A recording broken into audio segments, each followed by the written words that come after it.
El Ministerio de la Enseñanza y la Evangelización, Jesús Soberano Señor, presenta Palabra de Iluminación con el Maestro de las Sagradas Escrituras, Dr. José Briceño. Quédate con nosotros para que recibas las bendiciones que el Dios Eterno ha plasmado para ti en su palabra. Esto es Palabra de Iluminación. Bendiciones. Le habla el Maestro José Briceño, transmitiendo,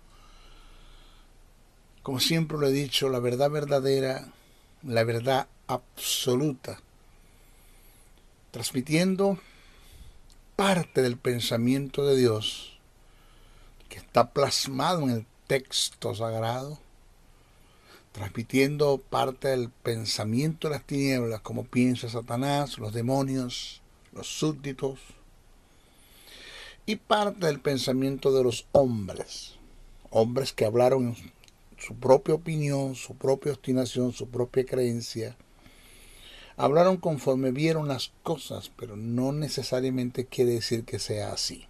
Por eso es que siempre lo he dicho, y esto ha golpeado a mucha gente religiosa, pero es la verdad,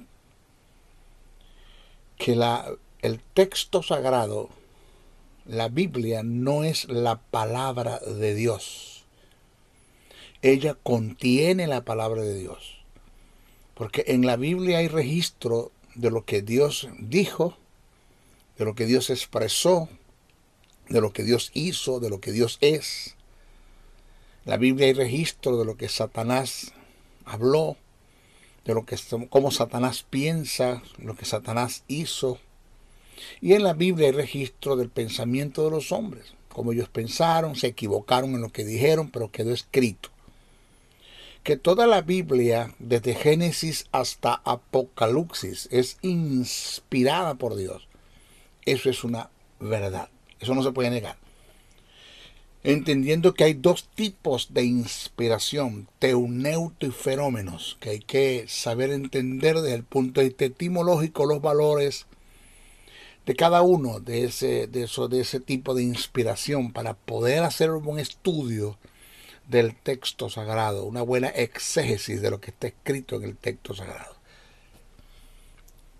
El Maestro José Briceño transmite. Estoy ahora mismo en un recinto grabando el mensaje número 11 de lo que es la escatología bíblica, eventos del porvenir, tema escatología bíblica, que tiene que ver con eventos del porvenir, el programa de Dios para el futuro. Estamos desarrollando algunos tópicos. Le habla, repito, el Maestro Briceño desde el estado de Texas, la hermosa ciudad de Dallas. Nos toca hoy tratar un tópico, como todos, de suma importancia, pero quiero que por favor me presten muchísima atención. Perdone usted a la forma como lo digo, pero es una verdad. No me considero un predicador más, y con mucha modestia. No me considero un predicador más, y con mucha modestia lo digo. Me considero un comunicador de principios de reino. Ese es el Maestro Briceño.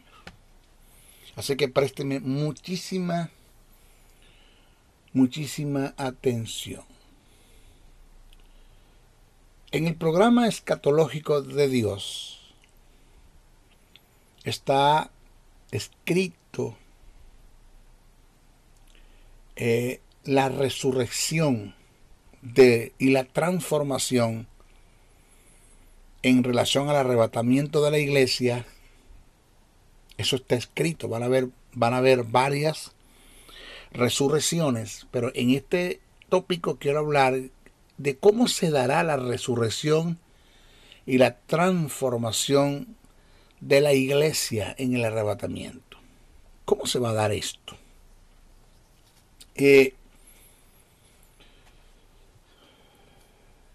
Nadie, bíblicamente lo demuestro, ahora mismo nadie está en el cielo. Eso de que el hermano Juan de los Palotes murió y el que está al frente en el fénetro o en la urna dando su liturgia dice: el hermano Juan de los Palotes ahora mismo se consigue frente a la presencia del Padre, él está en el cielo. Nadie va para el cielo, nadie ha ido al cielo, incluyendo a Enoc, incluyendo a Elías, incluyendo a Moisés. La Biblia en ninguna parte dice, oído, presta atención, el punto de vista absoluto de que Elías y Enoc no vieron muerte. No lo dice en ninguna parte de la Biblia. Lo que pasa es que la gente lee Biblia pero no estudia. No toman en cuenta la hilación del pensamiento, el texto con su contexto. No hacen estudio de las Escrituras. Es cierto que hay un pasaje donde dice que Elías fue traspuesto para no ver muerte, pero cuando usted lee eso allí y se quedó allí y no sigue leyendo, y no toma en cuenta la hilación del pensamiento y lee completo el capítulo, usted va a dar una mala interpretación a lo que usted leyó, porque usted está entrando en el hiperliteralismo. Usted dice lo que la Biblia dice, pero no dice lo que la Biblia quiere decir. Y le voy a demostrar en este estudio que sí, que Elías vio muerte, que Enoc también vio muerte. Se lo voy a demostrar en este estudio, pero presten muchísima atención. ¿Cómo se dará la resurrección y la transformación de la iglesia en el arrebatamiento? Acuérdense que le enseñé en el estudio pasado que hay una diferencia entre lo que es resurrección y resucitación. Resucitación es aquellos que se levantaron de los muertos pero volvieron a morir. El caso de Lázaro, entre otros. Resurrección es el caso de los que se levantaron de los muertos, pero no murieron más. No van a volver a morir. Que solamente eso se ha dado es en Jesús de Nazaret. El único que ha cumplido con el programa de la resurrección es Jesús, que es la primicia. Porque Jesús resucitó y no ha muerto más, ni morirá más, está sentado a la diestra del Padre. De modo que voy a hablar del programa de la resurrección, no el programa de la resucitación. Ahora, para dar respuesta a esta interrogante en forma acertada de cómo se dará la resurrección y la transformación de la iglesia en el arrebatamiento, debemos estudiar y analizar muy detenidamente el destino de los que han muerto en las diferentes dispensaciones. Eso hay que estudiarlo bien. Después que muere, ¿para dónde vas? ¿Cuál es el lugar donde van a parar los que murieron en las diferentes dispensaciones, incluyendo la dispensación de la gracia? Vamos a estudiar eso según el texto sagrado. ¿Dónde están los que murieron? ¿Y dónde están los que mueren en este tiempo? Oído, para responder con seguridad esta pregunta, debemos hacer un estudio exegético de la doctrina de los infiernos. Oiga, la doctrina de los plural de los infiernos. Según las Sagradas Escrituras, hay 4 tipos de infierno, de los cuales solamente voy a hablar de 3, que son los que me interesa que usted conozca. Solamente le voy a hablar de 3, que son el Hades, que es el mismo Seol. Uno está escrito en hebreo y el otro está escrito en griego.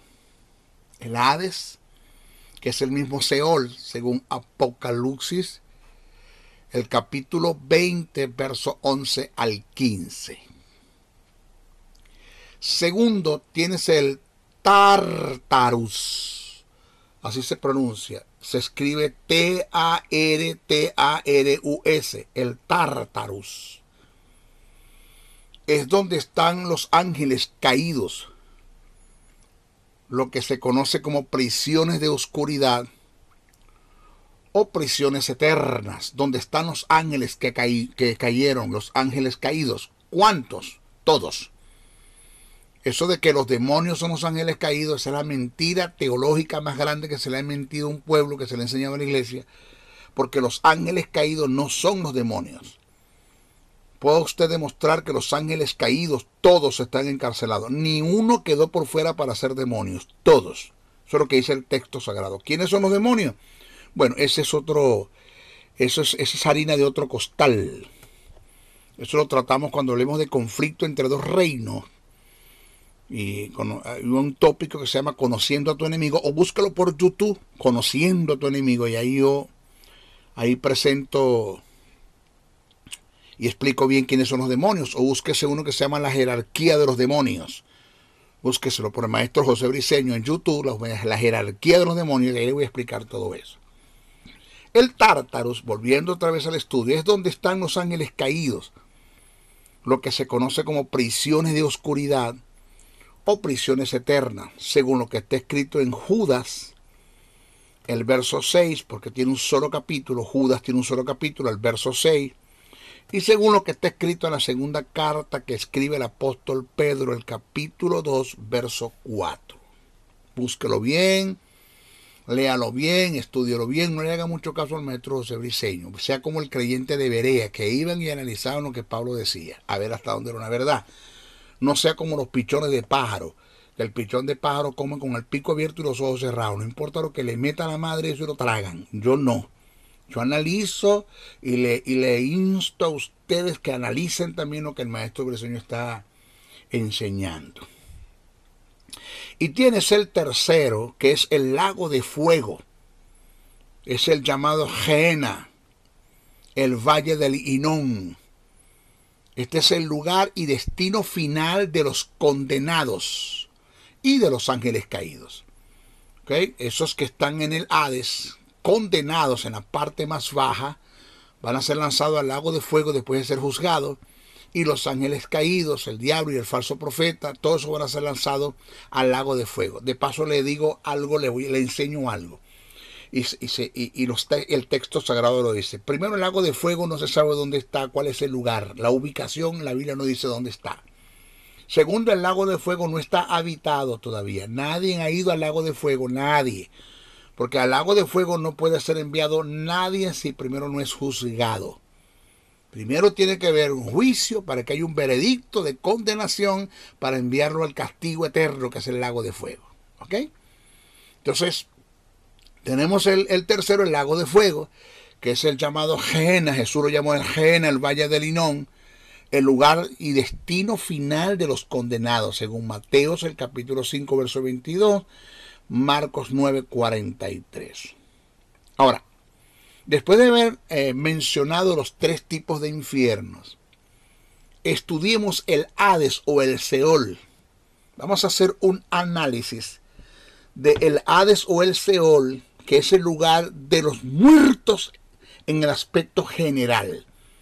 Sea que los que hayan muerto en Dios en las diferentes dispensaciones atrás de la gracia, o los que hayan muerto sin Dios en las diferentes dispensaciones atrás de la gracia, antes de la gracia, o los que hayan muerto en Cristo en la gracia, o los que murieron sin Cristo en la gracia, todos van a dar al Hades o todos van a dar al Seol. Todos, pero con la diferencia que el Hades y el Seol se compone de dos departamentos. Ya lo voy a explicar bien. Entonces, vamos a hacer un estudio del Hades o el Seol, que es el lugar de los muertos en el aspecto general. En su idioma original vamos a hacer un estudio etimológico, reglas, código y principios de interpretación, tomar en cuenta la etimología de los términos para estudiar la Biblia. La Biblia usa más de 70 veces el término hebreo Seol. Repito, la Biblia usa más de 70 veces el término hebreo Seol y su equivalente griego Hades. Seol en hebreo, Hades en griego, los cuales tienen relación con la muerte. En algunas versiones bíblicas se traducen sepulcro, infierno, hoyo y para usted por el estilo. Según las escrituras, el lugar geográfico del Hades o el Seol, según las escrituras, es el centro de la tierra. Vuelvo a repetir, esto no se lo está inventando el maestro José Briceño, porque para muchos eso son locuras de lo que el maestro Briceño dice. Como es locura el mensaje de la cruz, el cual predicaba el apóstol Pablo, como fueron locuras los mensajes de Jesús para la máxima representación de la autoridad de Dios en esos tiempos, que es el Sanedrín. Catalogaron a Jesús como endemoniado, como Beelzebú, como falso profeta, y lo llevaron a la cruz. Porque para muchos lo que Jesús dijo es locura, para muchos lo que Pablo dijo es locura, para muchos lo que los apóstoles escribieron es locura, y para muchos lo que el maestro Briceño enseña es locura. Pero escuche bien esto. Según las escrituras, el lugar geográfico del Hades o Seol es el centro de la tierra. Número 16, verso 31 al 33, y Efesios el capítulo 4, verso 9 al 10. Ahora, según la historia, que para muchos esto es ficticio, esto no es una verdad, Jesús que lo inventó, ¿qué no han dicho de esto? Porque esto no es una parábola, porque hay un nombre propio. Hay un nombre propio que es Lázaro, de modo que es una historia que Jesús narró. Según esta historia del rico y Lázaro, que es una verdad central, una verdad verdadera, una verdad absoluta, que está escrito en el texto sagrado, y que por alguna forma Satanás quiere que esto se niegue, que esta verdad pierda fuerzas, levantando gentes exponiendo lo contrario, pero bueno, sigue siendo la verdad de Dios. Entonces, según la historia que Jesús narra del rico y Lázaro, el Hades es en su significado final. En su significado final es un lugar que se compone de dos departamentos. Hablando del Hades o del Seol, es un lugar que se compone de dos departamentos. Uno llamado la parte inferior y la otra la parte superior. El apóstol Pablo también presenta esto cuando habla en relación a Jesús, que Jesús descendió a la parte más baja de la tierra.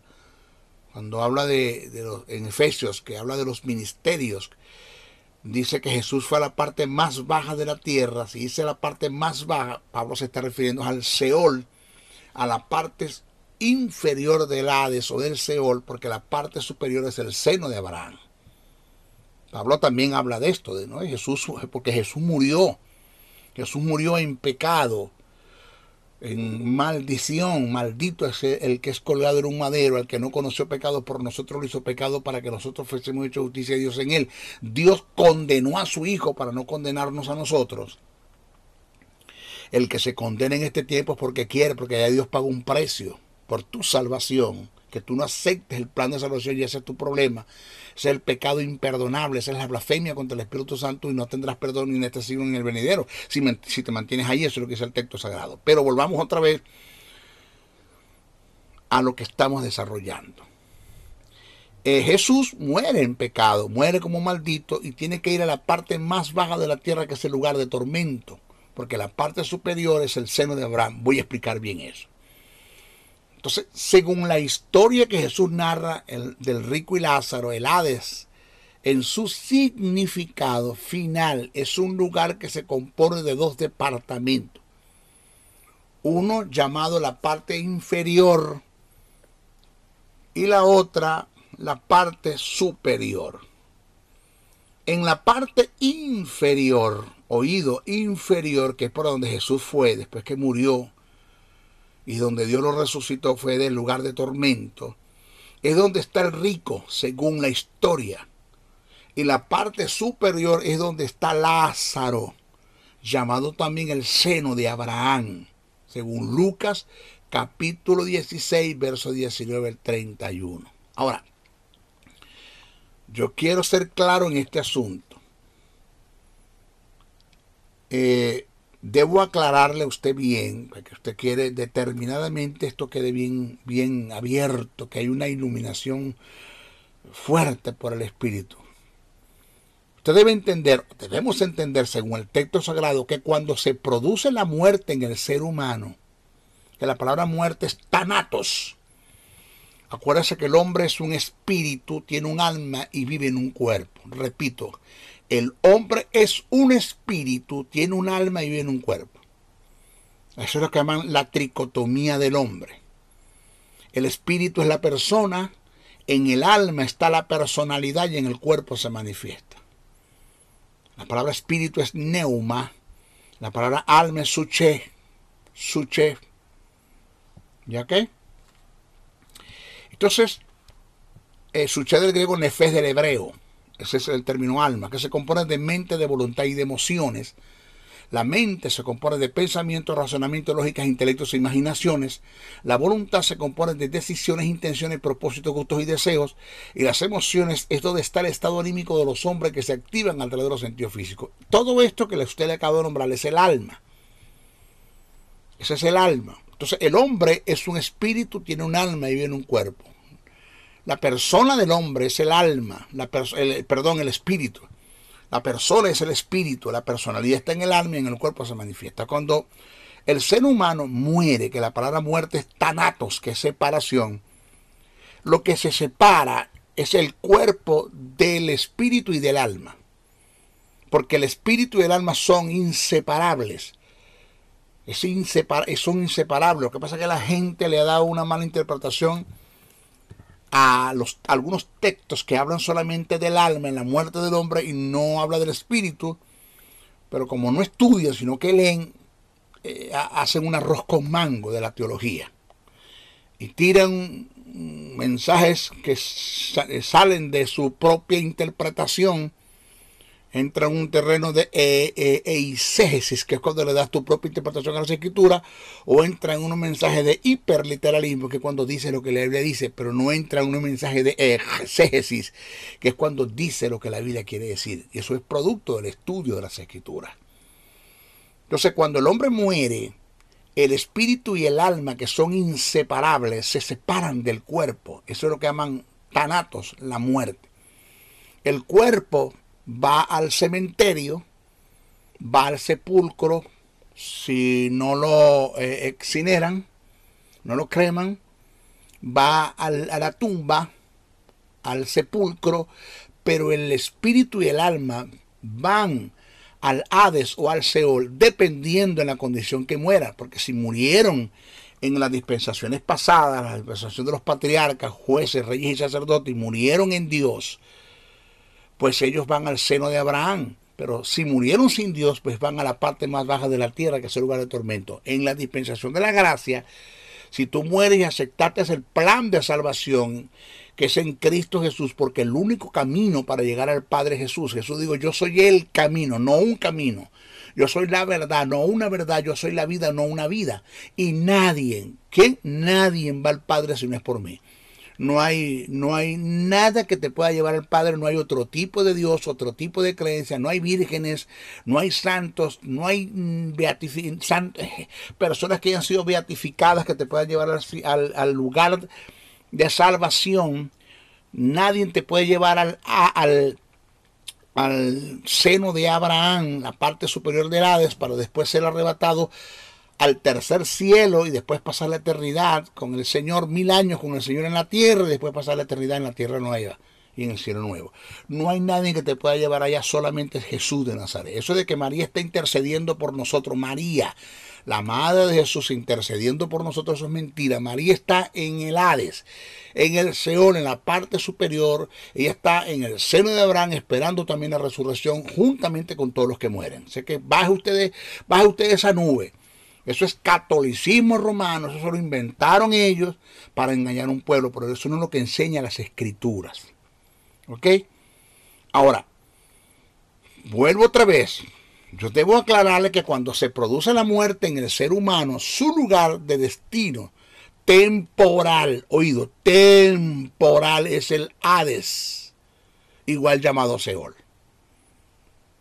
Por eso es que cuando el pastor dice, hermano Juan de los Parotes murió y está ante la presencia de Dios, es mentira, nadie va para allá para arriba, nadie. Mire, escucha esta verdad, nadie va al cielo al morir, nadie va al cielo al morir, incluyendo a Enoch y Elías. Ya se lo voy a demostrar. Solo Jesús ha ido al cielo en forma estacionaria. Solo Jesús ha ido al cielo en forma estacionaria. Jesús dijo, nadie subió al cielo sino el que descendió del cielo, el Hijo del Hombre. El Hijo del Hombre. Eso es lo que dice el texto sagrado. Vuelvo a repetir, Jesús lo dijo, eso está en Juan capítulo 3, verso 13. Dice, nadie subió al cielo sino el que descendió del cielo, el Hijo del Hombre, hablando de la descendencia de David. Óigame, las escrituras alegan, esto es Biblia, esto es texto sagrado, esto es el pensamiento de Dios plasmado en el texto sagrado. José Briceño, el maestro Briceño, no se está inventando nada, yo no estoy representando a Dios en vano. Yo sé el trabajo que Él me mandó a hacer, sé el trabajo que Jesús me mandó a hacer y sé el trabajo que me mandó a hacer el Espíritu Santo. Presten mucha atención. Las Escrituras alegan que ningún ser humano escapará del Seol. Repito, que ningún ser humano escapará del Seol como lugar de estadía en su muerte. Ningún ser humano. Y alegan, claro, que ningún ser humano escapará de las garras de la muerte. O sea, todo ser humano tiene que morir. El texto dice, es necesario que el hombre muera una sola vez y después el juicio. Eso está escrito. Vuelvo a repetir, las escrituras alegan que ningún ser humano escapará del Seol como lugar de estadía en su muerte y que ningún ser humano escapará de las garras de la muerte, con la excepción de los que estén en vida cuando Cristo venga a levantar a la iglesia, porque habrá una generación que estará viva cuando Jesús venga, serán las personas que van a ser transformadas, que no van a haber muerte. ¿Ok?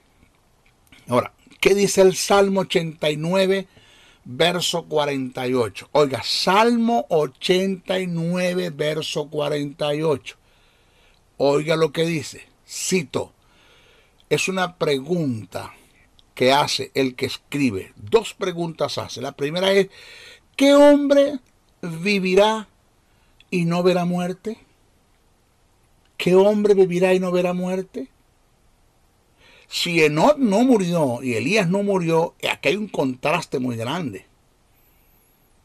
En la segunda pregunta dice, ¿librará su vida el hombre del poder del Seol? ¿Librará su vida el hombre del poder del Seol? Dos preguntas. Salmo 89, verso 48. Dice así, cito, dos preguntas.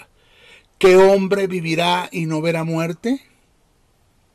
¿Podrá el hombre librar su vida del poder del Seol? Fíjese. Esto que está escrito en interrogante me dice y me afirma que todo ser humano tiene que ver muerte. Todo ser humano tiene que ver muerte. Ya lo dije, con la excepción de la generación que va a estar viva cuando Cristo venga en el arrebatamiento. Ahora, el caso de Enoch y Elías, que para muchos en su mala interpretación subieron al cielo porque Dios los trasladó en vida, es totalmente falso. Bueno, maestro, pues es que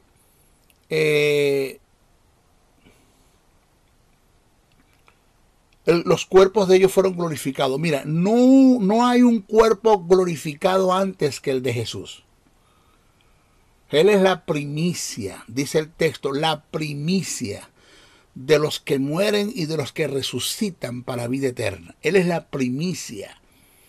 O sea, de modo que Dios no se pudo haber llevado ni a Enoc ni a Elías para el cielo así en carne y hueso y en sangre, porque ya no hay oxígeno, ya se van a morir. No, eso es imposible. No, que su cuerpo fue glorificado. No hay una glorificación antes del cuerpo de Jesús. No hay una resurrección antes del cuerpo de Jesús. Entonces vuelvo a repetir el caso de Enoc y Elías, que para muchos en su mala interpretación subieron al cielo porque Dios los trasladó en vida, es totalmente falso.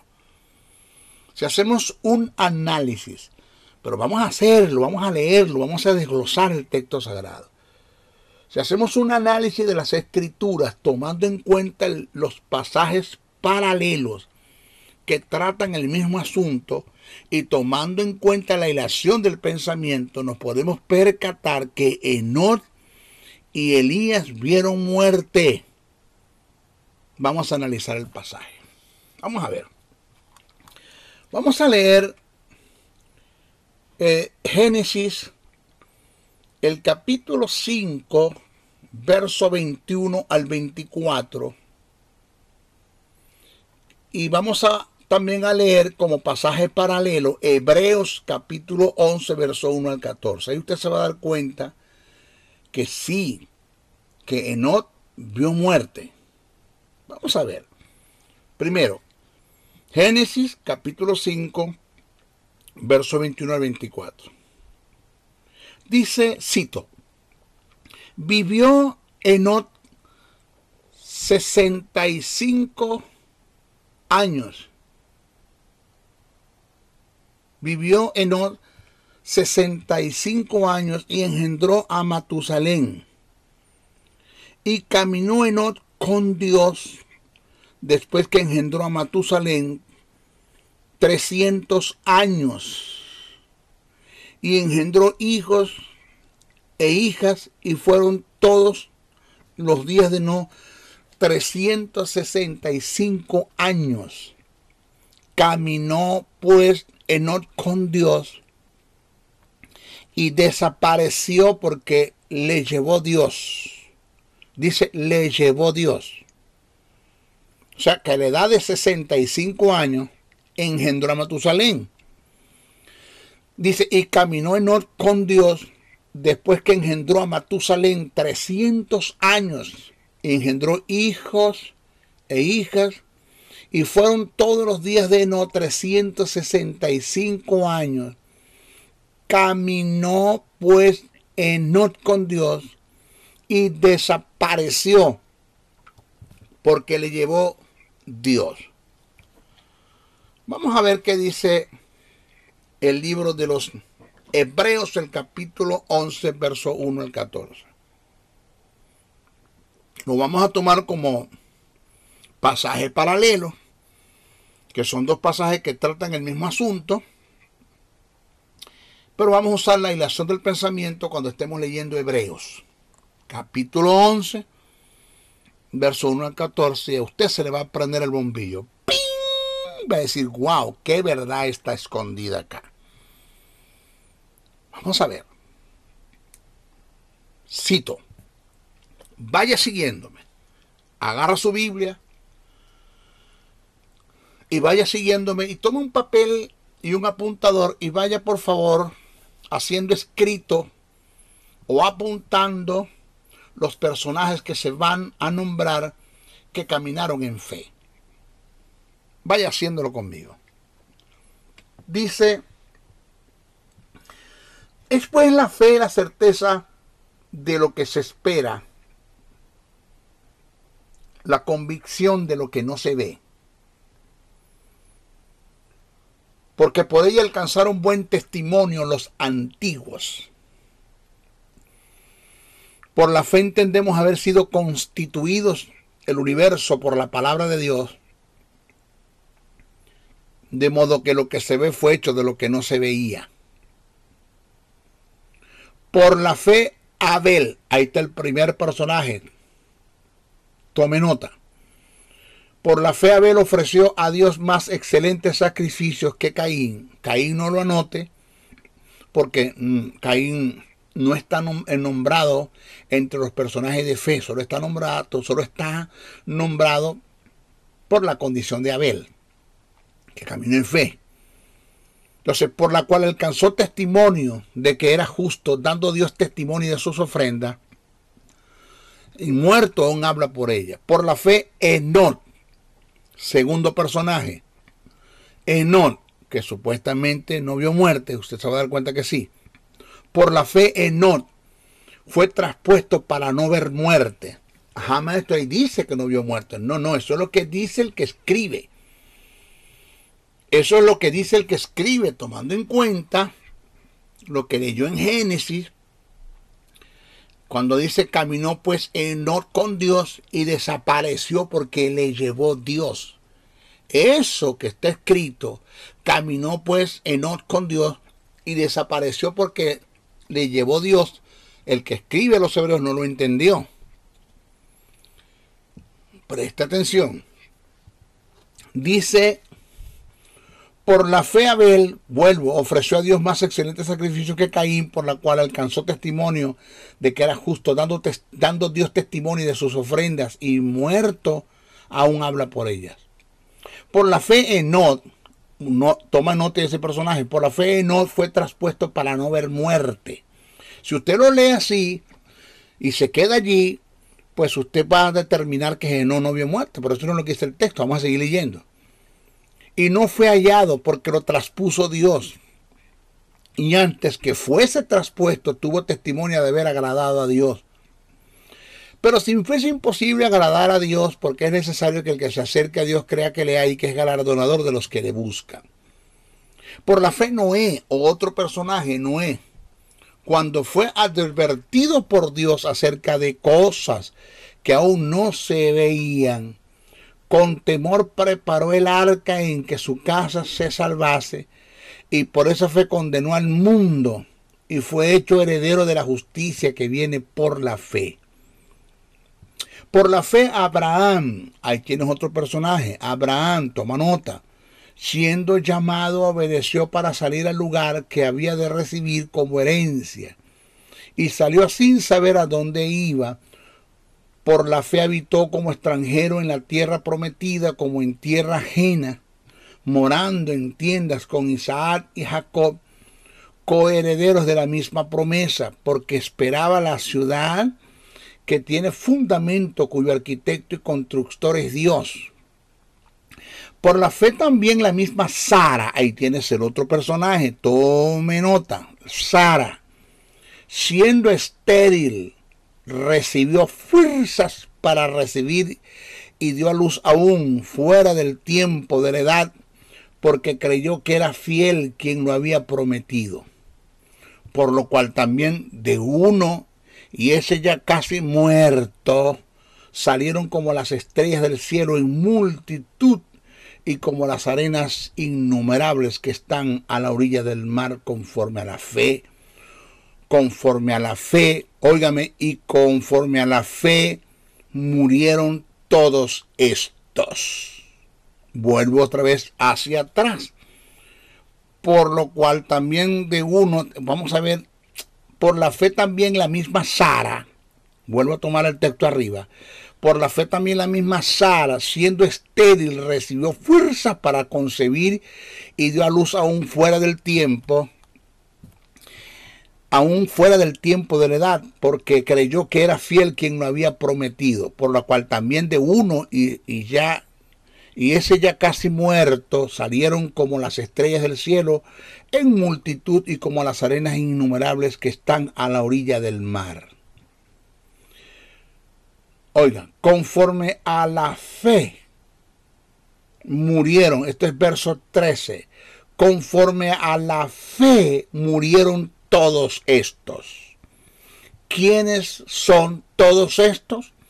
Los personajes que están nombrados desde arriba comenzando el capítulo hasta el verso 13, todos los que se nombraron y que vivieron por fe, todos estos murieron. Y está Enoc incluido. Dice, conforme a la fe murieron todos estos sin haber recibido lo prometido, sino mirándolo de lejos y creyéndolo y saludándolo y confesando que eran extranjeros y peregrinos sobre la tierra. ¿Dónde está eso, maestro? Hebreos 11, verso 1 al 14. Ahora, mire bien los personajes nombrados: Abel, Enoc, Noé, Abraham, Isaac, Jacob, Sara. Según lo que está escrito en Hebreos 11, verso 13, Enoc vio muerte, por igual Elías, de la misma forma que se dio en Moisés. Dios produjo la muerte natural, inhalando su espíritu del cuerpo, ocultando el cuerpo para que nadie fuese testigo de su muerte. O sea, que cuando la Biblia dice que no fue traspuesto para no ver muerte, lo que quiere decir es que nadie fue testigo de su muerte, no consiguieron su cadáver, no lo veloriaron, no lo cremaron. Nadie sabe del cuerpo de estos personajes, ni de Moisés, ni de Enoc, ni de Elías. Los tres, pero los tres vieron muerte. Bien dice el pasaje, señores.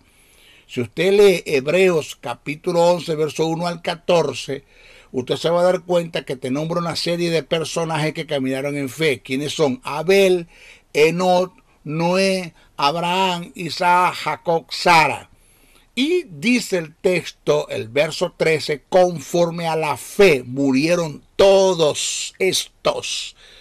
¿Quiénes son todos estos? Los que fueron nombrados antes de esta expresión, que vivieron por fe, que son Abel, Enoc, Noé, Abraham, Isaac, Jacob y Sara.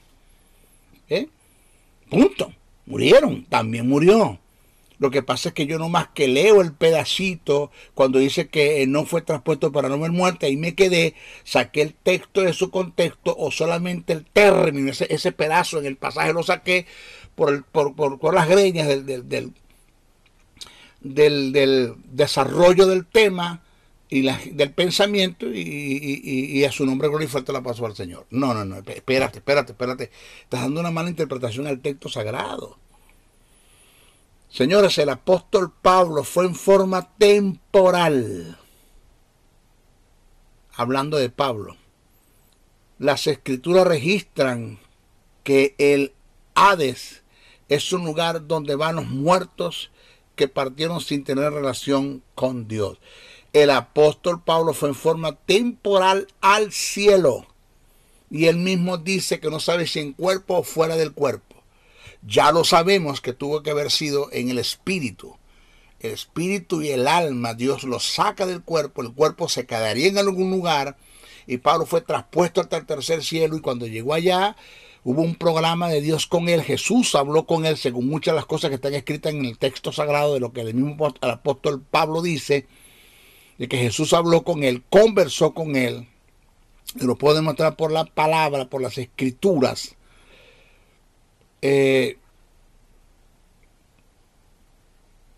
Pero no se quedó allá. Ahora, las escrituras registran que el Hades es un lugar donde van los muertos que partieron sin tener relación con Dios.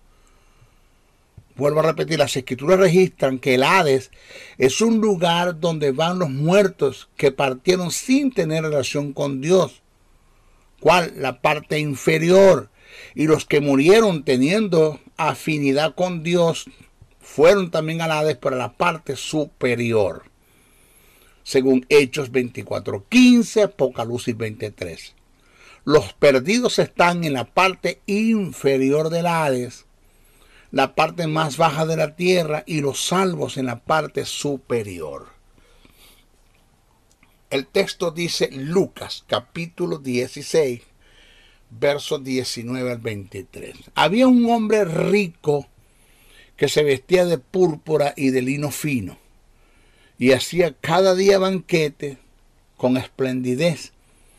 había también un mendigo llamado Lázaro que estaba echado a la puerta de aquel, lleno de llagas, y ansiaba saciarse de las migajas que caían de las mesas del rico. Y aún los perros venían y le lamían las llagas. Aconteció que murió el mendigo y fue llevado por los ángeles al seno de Abraham. Y murió también el rico y fue sepultado. Y en el Hades alzó sus ojos, estando en tormento, y vio de lejos a Abraham y a Lázaro en su seno.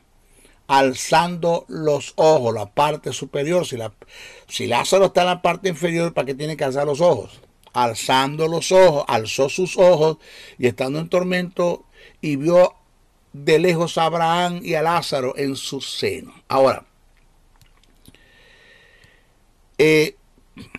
acuérdense que son dos departamentos, la parte superior, que es el seno de Abraham, y la parte inferior, que es el lugar de tormento. Lázaro estaba en el seno de Abraham, en la parte superior, y el rico estaba en la parte inferior, que es el lugar de tormento. Pero eso es el Hades y el Seol, de eso se compone el Hades y el Seol. Ahora, de este lugar hizo referencia el apóstol Pablo cuando trató el tema de la muerte de Cristo, quien muriendo en una condición de pecado por causa de que Dios lo hizo pecado, fue a la parte más baja de la tierra.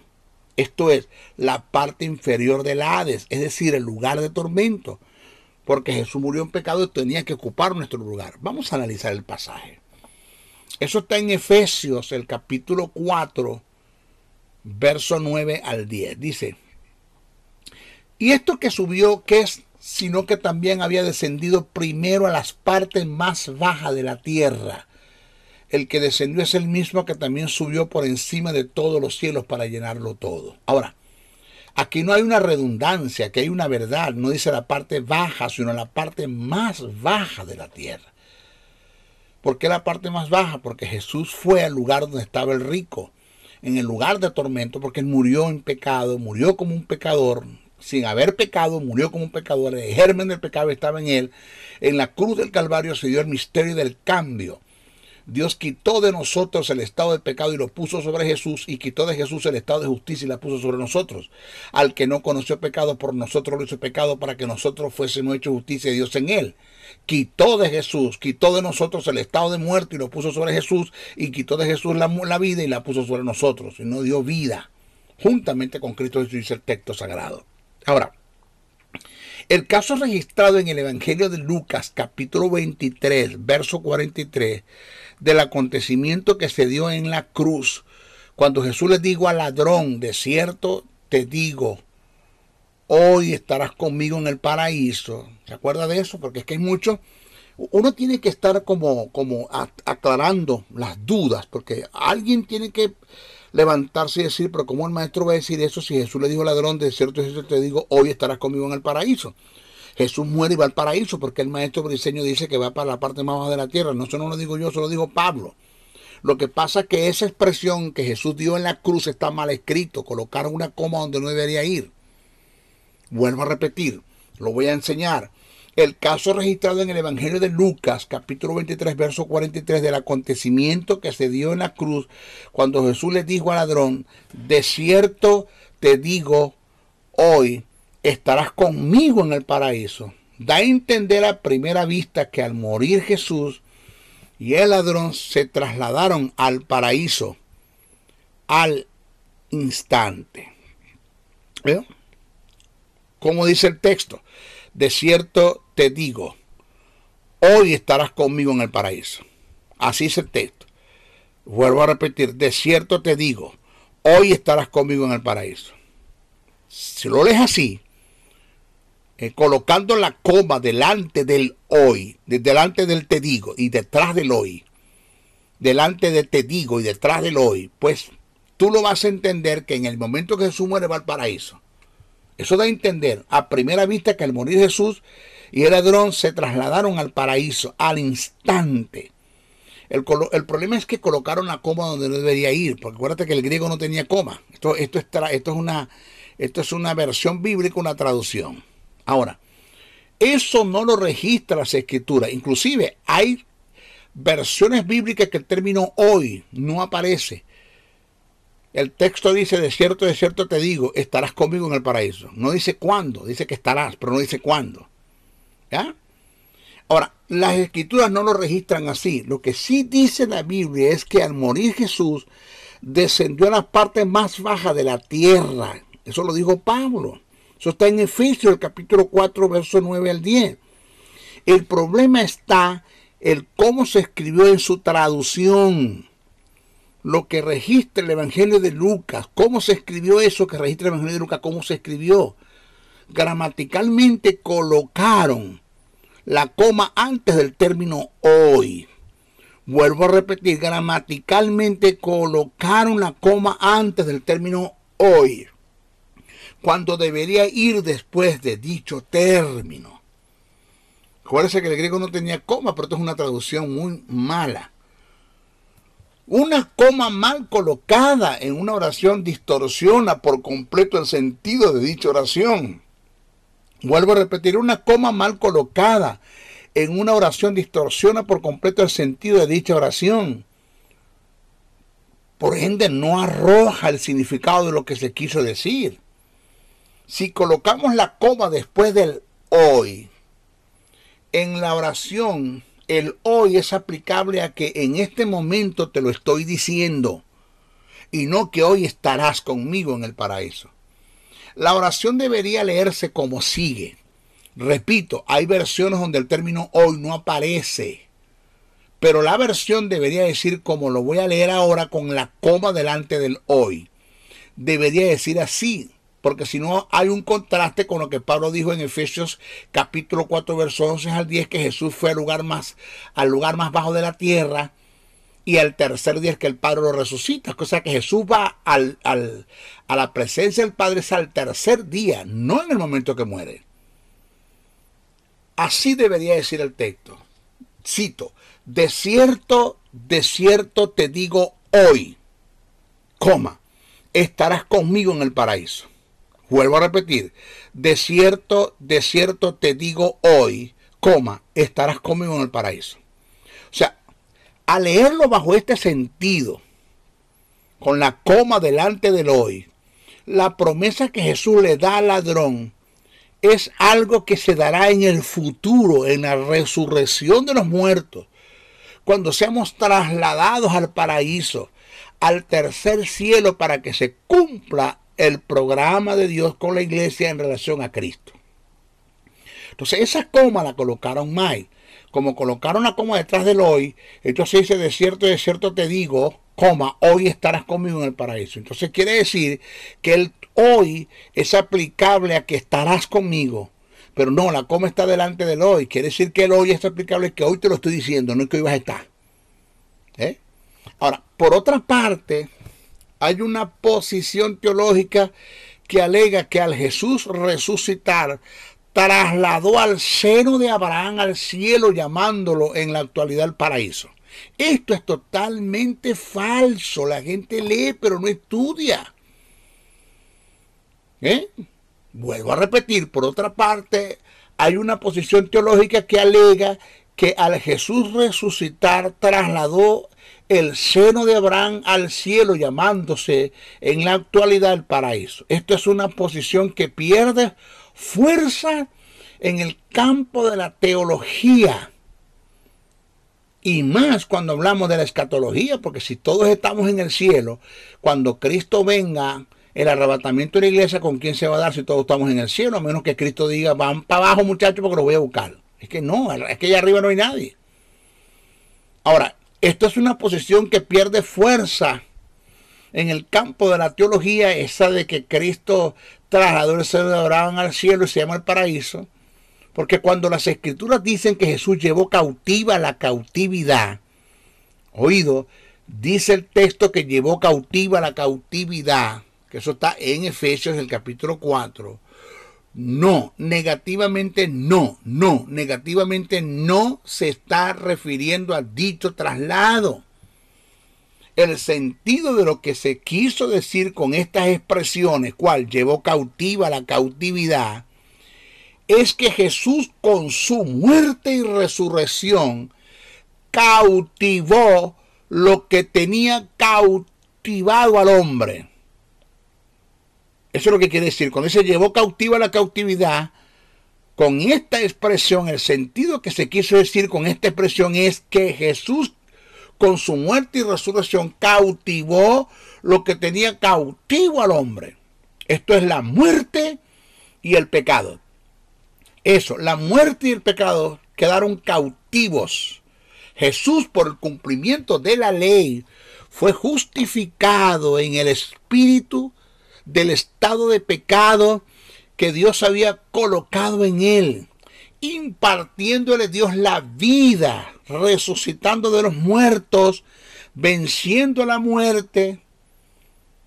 Estos dos fenómenos que entraron en el hombre en el huerto del Edén, que es el pecado y la muerte, fueron vencidos por Jesús en el cumplimiento de la ley, cautivando lo que tenía cautivado al hombre, dándole libertad, impartiendo a todos los que creen en su nombre la justicia y la vida de Dios.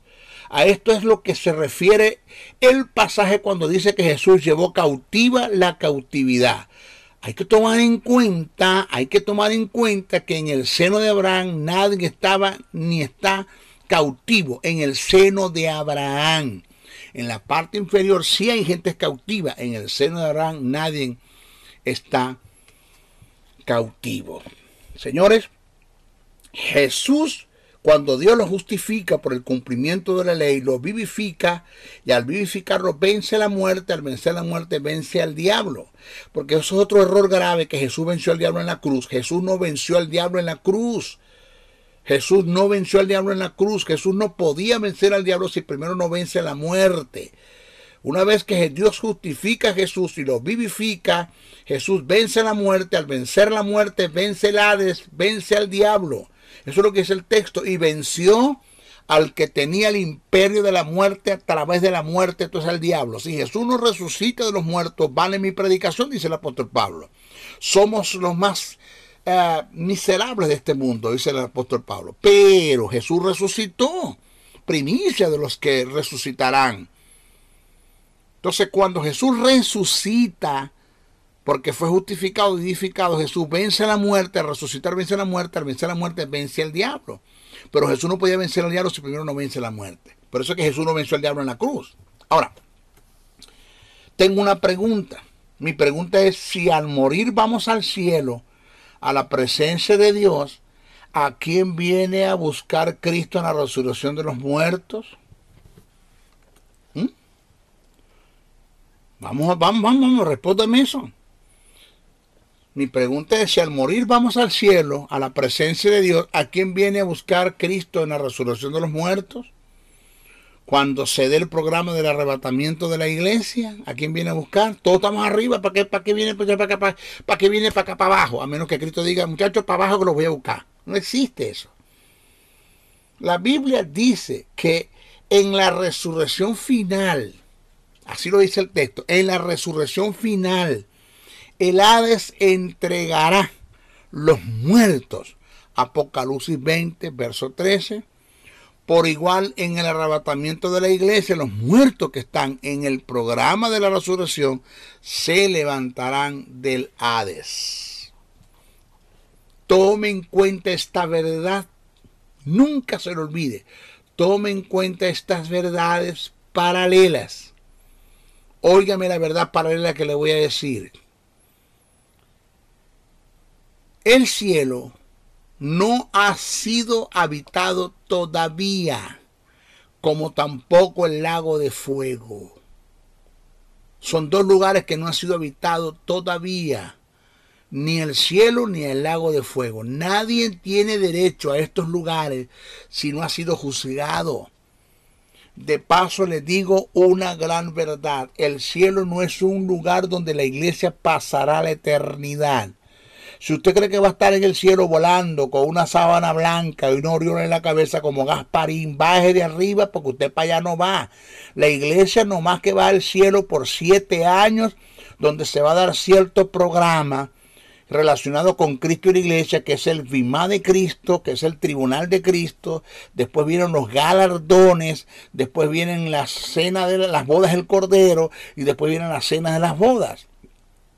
Eso se va a dar en 7 años. Mientras estemos arriba, son 7 años de gran tribulación aquí en la tierra. O sea que los redimidos por Cristo pasarán la eternidad es en la tierra nueva, donde se posará la nueva Jerusalén y aquí la morada de Dios con los hombres. Eso es lo que dice el texto sagrado. Vamos a ver.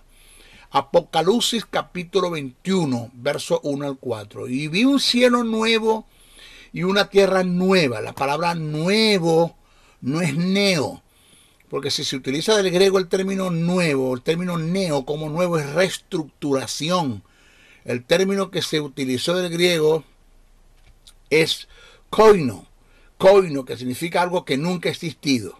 Entonces dice, vi un cielo nuevo y una tierra nueva, porque el primer cielo y la primera tierra pasaron y el mar ya no existía más. Y yo, Juan, vi la santa ciudad, la nueva Jerusalén, descender del cielo de Dios, dispuesta como una esposa, no es que es la esposa, como una esposa ataviada para su marido. Y oí una gran voz del cielo que decía, he aquí el tabernáculo de Dios con los hombres, y él morará con ellos, y ellos serán su pueblo, y Dios mismo estará con ellos como su Dios. Enjugará Dios toda lágrima de los ojos de ellos, y ya no habrá muerte, ni habrá más llanto, ni clamor, ni dolor, porque las primeras cosas pasaron. Apocalipsis capítulo 21, verso 1 al 4. Vamos a leer qué dice Juan, capítulo 14, verso 1 al 3.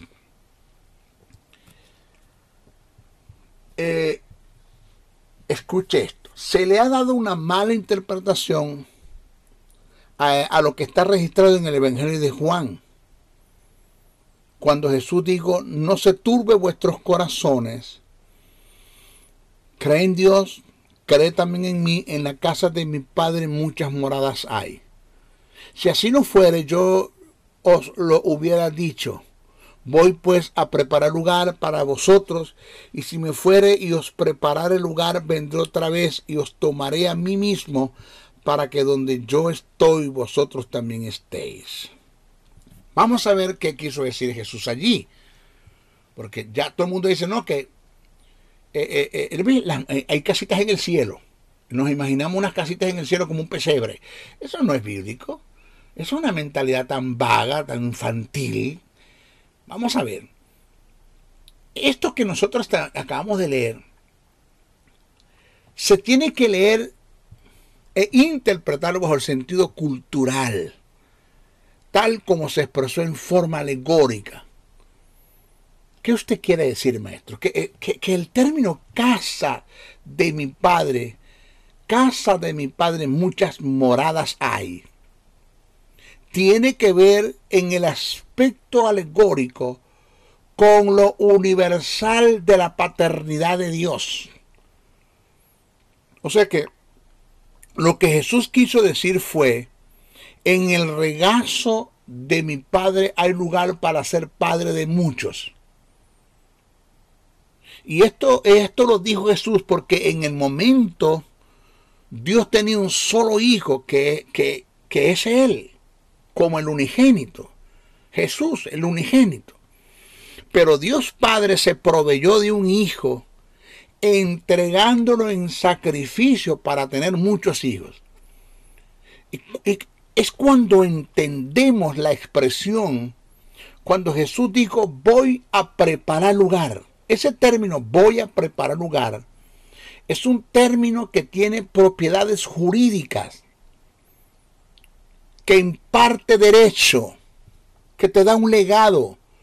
O sea que lo que Jesús quiso decir fue, voy a pagar un precio con mi muerte para que ustedes pasen a ser hijos de Dios, para que ustedes pasen a ser hijos de mi Padre, y de esta forma ustedes tengan derecho de estar donde yo voy a estar. ¿Aló? Ajá. ¿Están acá? Jesús dijo, voy pues a preparar lugar para vosotros, y si me fuere y os prepararé el lugar, vendré y os tomaré a mí mismo, para que donde yo estoy ustedes también estén. Ahora, voy pues a preparar lugar. ¿De qué lugar está hablando? De casitas en el cielo, pero si ya las moradas están. En el caso, si esto vamos, si lo tomamos desde el punto de vista literal, así, entramos en el terreno del hiperliteralismo, pues ya las casas están. ¿Qué lugar va a preparar Jesús? No, le dimos una mala interpretación a esto, nos salimos del sentido alegórico. Vuelvo a repetir, cuando Jesús dijo, en la casa de mi Padre muchas moradas hay, esto tiene que ver con el aspecto alegórico, con lo universal de la paternidad de Dios. O sea que lo que Jesús quiso decir fue, en el regazo de mi Padre hay lugar para ser padre de muchos. Eso es lo que quiso decir, porque mire, Jesús nace de María como el unigénito. La palabra unigénito es monogeno, único en su género. No, Dios no tenía más hijos. Cuando Jesús muere y resucita como el primogénito. ¿Qué quiere decir un primogénito? El primero entre muchos. De paso le digo, esto es escritología, lo que le voy a decir ahora. Jesús perdió la unigenitura, porque para Jesús seguir siendo el unigénito hijo de Dios, pues Dios no tendría que tener más hijos. Legalmente Jesús pasó a ser el primogénito, y después de él estamos nosotros con los mismos derechos de él como hijo de Dios. Entonces, esa expresión, la casa de mi Padre muchas moradas hay, tiene que ver con el aspecto alegórico, con lo universal de la paternidad de Dios. Y lo que Jesús quiso decir fue, en el regazo de mi Padre hay lugar para ser padre de muchos. Pero voy a preparar lugar, término que tiene propiedades jurídicas, que imparte derechos, que imparte legados. Lo que Jesús quiso decir fue, voy a pagar un precio con mi muerte y resucitar para que ustedes pasen a ser hijos de mi Padre, y de esa forma ustedes tengan derecho de estar donde yo estoy. Eso es lo que Jesús quiso decir. Pero no es que vamos a vivir en el cielo, a pasar la eternidad en el cielo, porque eso no es bíblico, eso no es escritural. El hombre fue hecho para ser terrenal, no para ser celestial. El hombre fue hecho para ser terrenal, no para ser celestial. ¿Okay? Los únicos que fueron hechos para ser celestiales fueron los ángeles. Punto. Pero los hombres fueron hechos para ser terrenal. ¿Okay? Es como el pez fue hecho para estar en el agua, el hombre fue hecho para estar en la tierra. Así de sencillo. Bueno, se despide el maestro José Briceño hasta nuestra próxima oportunidad. No antes sin pedirle, 1, oren por mí. 2, compartan este mensaje, no se queden. 3, suscríbanse al canal y hagan invitaciones a otros. Por favor, vamos, hagan invitaciones para que todo el mundo entre a este canal y vean las verdades del reino. Y 4, si usted puede enviar una ofrenda al maestro José Briceño, que sí necesitamos de la ofrenda. Yo no predico por dinero, pero necesito dinero para seguir predicando. ¿Cómo lo hacemos, maestro? Están los caracteres. En la imagen usted va a ver un teléfono 786-604-3352. Escríbame por WhatsApp, por favor, escríbame y hágame la pregunta, maestro, ¿cómo le hacemos llegar la ofrenda? O si no, escribe al correo josén77 briceno@gmail.com. Briceno con C. ¿Ok? Y usted escribe y pide información y le vamos a estar llegando la información. Se despide el maestro José Briceño hasta nuestra próxima oportunidad. Bendiciones, bendiciones. Bendiciones. El Ministerio de la Enseñanza y la Evangelización, Jesús Soberano Señor, presentó Palabra de Iluminación. Te invitamos a un nuevo espacio de corte similar por nuestros diferentes medios de comunicación. Contáctanos en los Estados Unidos al WhatsApp +01 786-604-3352 y a los correos josén77 briceno@gmail.com y a maestrojosebriceno.blogspot.com. Bendiciones.